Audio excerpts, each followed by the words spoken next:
ಜೈ ಭೀಮ್ ಚಿತ್ರದಲ್ಲಿ ವನ್ಯಾರ್ ಸಮುದಾಯವನ್ನು ತಪ್ಪಾಗಿ ಚಿತ್ರಿಸಲಾಗಿದೆ ಎನ್ನುವ ಆರೋಪಕ್ಕೆ ಸಂಬಂಧಿಸಿದಂತೆ ನಟ ಸೂರ್ಯ ಹಾಗೂ ಅವರ ಪತ್ನಿ ನಟಿ ಜ್ಯೋತಿಕಾ ಹಾಗೂ ಚಿತ್ರದ ನಿರ್ದೇಶಕ ಜ್ಞಾನವೇಲು ವಿರುದ್ಧ ಎಫ್ಐಆರ್ ದಾಖಲಿಸಲು ಚೆನ್ನೈ ಹೈಕೋರ್ಟ್ ಆದೇಶಿಸಿದೆ.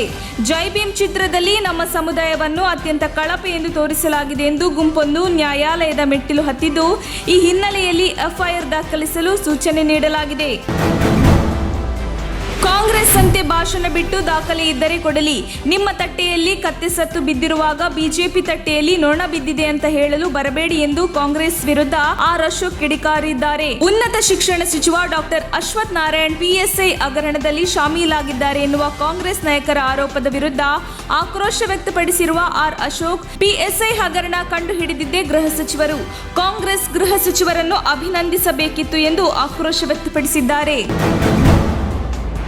ತೀವ್ರ ಆರ್ಥಿಕ ಸಂಕಷ್ಟಕ್ಕೆ ಸಿಲುಕಿರುವ ಶ್ರೀಲಂಕಾದ ಪರಿಹಾರ ನಿಧಿಗೆ ತಮ್ಮ 1 ತಿಂಗಳ ವೇತನವನ್ನು ನೀಡಲು ಡಿಎಂಕೆ ಪಕ್ಷದ ರಾಜ್ಯಸಭೆ ಹಾಗೂ ಲೋಕಸಭೆ ಸದಸ್ಯರು ನಿರ್ಧರಿಸಿದ್ದಾರೆ. ಈ ಬಗ್ಗೆ ಡಿಎಂಕೆ ಹೇಳಿಕೆ ಬಿಡುಗಡೆ ಮಾಡಿದ್ದು, ಡಿಎಂಕೆಯ ರಾಜ್ಯಸಭೆ ಮತ್ತು ಲೋಕಸಭೆ ಸದಸ್ಯರು ತಮ್ಮ 1 ತಿಂಗಳ ವೇತನವನ್ನು ಮುಖ್ಯಮಂತ್ರಿ ಪರಿಹಾರ ನಿಧಿಗೆ ನೀಡಲಿದ್ದಾರೆ ಎಂದು ತಿಳಿಸಿದೆ. ಚಲಿಸುತ್ತಿದ್ದ ರೈಲಿಗೆ ಸಿಲುಕಿ ವ್ಯಕ್ತಿಯೊಬ್ಬ ತನ್ನೆರಡು ಕಾಲುಗಳನ್ನು ಕಳೆದುಕೊಂಡಿರುವ ಘಟನೆ ನಗರದ ಕಿಮ್ಸ್ ಹಿಂಭಾಗದಲ್ಲಿರುವ ರೈಲ್ವೆ ಹಳಿ ಬಳಿ ಗುರುವಾರ ಮಧ್ಯಾಹ್ನ ನಡೆದಿದೆ. ಸಾವು ಬದುಕಿನ ನಡುವೆ ಹೋರಾಡುತ್ತಿದ್ದ ವ್ಯಕ್ತಿಯನ್ನು ಸ್ಥಳೀಯ ಯುವಕರು ತುಂಡಾದ ಕಾಲುಗಳ ಸಮೇತ ಕಿಮ್ಸ್ ಆಸ್ಪತ್ರೆಗೆ ದಾಖಲಿಸಿದ್ದಾರೆ. ಇಲ್ಲಿನ ರೈಲ್ವೆ ನಿಲ್ದಾಣದಿಂದ ಹೊರಟ ಶಾಲಿಮಾರ್ ವಾಸ್ಕೋಡಿಗಾಮ ರೈಲಿಗೆ ವ್ಯಕ್ತಿ ಸಿಲುಕಿದ್ದಾನೆ. ಹಳಿ ಮೇಲೆ ಆತ ಇರುವುದನ್ನು ದೂರದಲ್ಲೇ ಗಮನಿಸಿದ ಲೋಕೋ ಪೈಲಟ್ ಹಾರ್ನ್ ಮಾಡಿದರೂ ವ್ಯಕ್ತಿ ಪಕ್ಕಕ್ಕೆ ಸರಿದಿಲ್ಲ. ನಂತರ ಅವರು ರೈಲನ್ನು ನಿಲುಗಡೆ ಮಾಡಿದರೂ ವ್ಯಕ್ತಿಯ ಕಾಲುಗಳ ಮೇಲೆ ಇಂಜಿನ್ ಸೇರಿದಂತೆ 2-3 ಬೋಗಿಗಳ ಗಾಳಿಗಳು ಹತ್ತಿವೆ. ಮೇಲ್ನೋಟಕ್ಕೆ ವ್ಯಕ್ತಿ ಆತ್ಮಹತ್ಯೆಗೆ ಯತ್ನಿಸಿರುವ ಶಂಕೆ ಇದೆ ಎಂದು ಪೊಲೀಸರು ತಿಳಿಸಿದರು. ಸಚಿವ ಸಂಪುಟ ವಿಚಾರದಲ್ಲಿ ವಿಷಯಗಳನ್ನು ನೀವೇ ಸೃಷ್ಟಿ ಮಾಡುತ್ತೀರಿ, ಬಳಿಕ ನೀವೇ ಸ್ಪಷ್ಟನೆ ಕೇಳುತ್ತಿದ್ದೀರಿ ಎಂದು ಸಿಎಂ ಬಸವರಾಜ ಬೊಮ್ಮಾಯಿ ಮಾಧ್ಯಮಗಳ ಮುಂದೆ ಹೇಳಿದ್ದಾರೆ. ವಿಧಾನಸೌಧದಲ್ಲಿ ಮಾತನಾಡಿದವರು, ಹೈಕಮಾಂಡ್ ಸೂಚನೆ ನೀಡುತ್ತಿದ್ದಂತೆಯೇ ದೆಹಲಿಗೆ ತೆರಳಿ ಸಂಪುಟ ಪುನರ್ರಚನೆ ಬಗ್ಗೆ ಚರ್ಚಿಸುತ್ತೇನೆ. ಸಂಪುಟ ಪುನರ್ರಚನೆ ಅಥವಾ ವಿಸ್ತರಣೆ ವಿಚಾರದಲ್ಲಿ ಕೆಲವು ಕಟ್ಟುಕತೆಗಳು ಹರಿದಾಡುತ್ತಿವೆ. ಈ ವಿಚಾರದಲ್ಲಿ ನಾನು ಹೇಳಿದ ವಿಚಾರಗಳನ್ನು ಮಾತ್ರ ನೀವು ಅಧಿಕೃತ ಎಂದು ಪ್ರಕಟಿಸಬೇಕು ಎಂದರು. ಸಚಿವ ಅಶ್ವಥ್ ನಾರಾಯಣ್ ಅವರು ರಾಜಕೀಯಕ್ಕೆ ಬರುವ ಮೊದಲೇ ಸರ್ಟಿಫಿಕೇಟ್ ಕೊಡುವುದರಲ್ಲಿ ಬಹಳ ಅನುಭವಿ ಹೊಂದಿದ್ದಾರೆ ಎಂದು ಜೆಡಿಎಸ್ ಶಾಸಕಾಂಗ ಪಕ್ಷದ ನಾಯಕ ಎಚ್.ಡಿ. ಕುಮಾರಸ್ವಾಮಿ ಆರೋಪಿಸಿದ್ದಾರೆ. ಮಾಧ್ಯಮಗಳ ಜೊತೆ ಗುರುವಾರ ಮಾತನಾಡಿದವರು, ಪರೀಕ್ಷೆಯನ್ನೇ ಬರೆಯದವರಿಗೆ ಸರ್ಟಿಫಿಕೇಟ್ ಕೊಡಿಸಿದ್ದರು ಎಂಬ ಆರೋಪ ಅಶ್ವಥ್ ನಾರಾಯಣ ಮೇಲಿತ್ತು. ಕಾಂಗ್ರೆಸ್ ನಾಯಕರು ಈ ವಿಚಾರದ ಪ್ರಸ್ತಾಪವನ್ನೇ ಮಾಡುತ್ತಿಲ್ಲ ಎಂದು ಕುಮಾರಸ್ವಾಮಿ ಹೇಳಿದರು.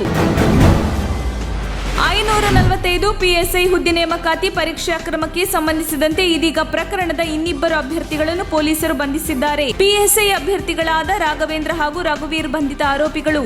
ರಾಘವೇಂದ್ರ ಪ್ರಕರಣದ 22ನೇ ಆರೋಪಿಯಾಗಿದ್ದಾನೆ, ರಘುವೀರ್ 4ನೇ ಆರೋಪಿಯಾಗಿದ್ದಾನೆ ಎಂದು ವರದಿಯಾಗಿದೆ.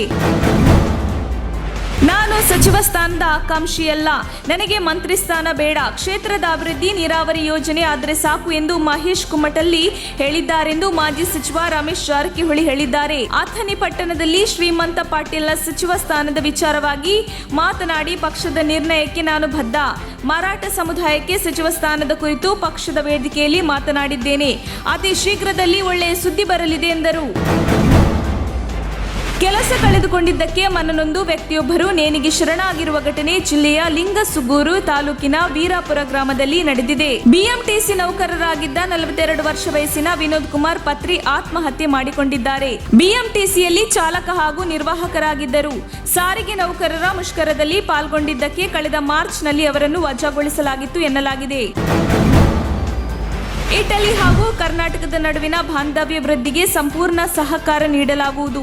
ಭಾರತ ಮತ್ತು ಇಟಲಿಯ ಸಾಂಸ್ಕೃತಿಕ ಮತ್ತು ವ್ಯವಹಾರಿಕ ಸಂಬಂಧ ಬಹಳ ಹಿಂದಿನಿಂದಲೂ ಇದೆ ಎಂದು ಮುಖ್ಯಮಂತ್ರಿ ಬಸವರಾಜ ಬೊಮ್ಮಾಯಿ ಅವರು ಗುರುವಾರ ತಮ್ಮನ್ನು ಭೇಟಿಯಾದ ಇಟಲಿಯ ವಿದೇಶಾಂಗ ವ್ಯವಹಾರಗಳ ಸಚಿವ ಲುಡ್ಕಿ ಡಿ ಮಾಯಿಯೋ ನೇತೃತ್ವದ ನಿಯೋಗಕ್ಕೆ ತಿಳಿಸಿದರು. ಈ ಸಂದರ್ಭದಲ್ಲಿ ಮಾತನಾಡಿದ ಇಟಲಿಯ ವಿದೇಶಾಂಗ ವ್ಯವಹಾರಗಳ ಸಚಿವ ಲುಡ್ಕಿ ಡಿ ಮಾಯಿಯೋ, ಕರ್ನಾಟಕದೊಂದಿಗೆ ಇಟಲಿ ಅತ್ಯುತ್ತಮ ಬಾಂಧವ್ಯವನ್ನು ಹೊಂದಲು ಇಚ್ಛಿಸಿದ್ದು, ಇಟಲಿಗೆ ಭೇಟಿ ನೀಡುವಂತೆ ಮುಖ್ಯಮಂತ್ರಿಗೆ ಆಹ್ವಾನ ನೀಡಿದರು.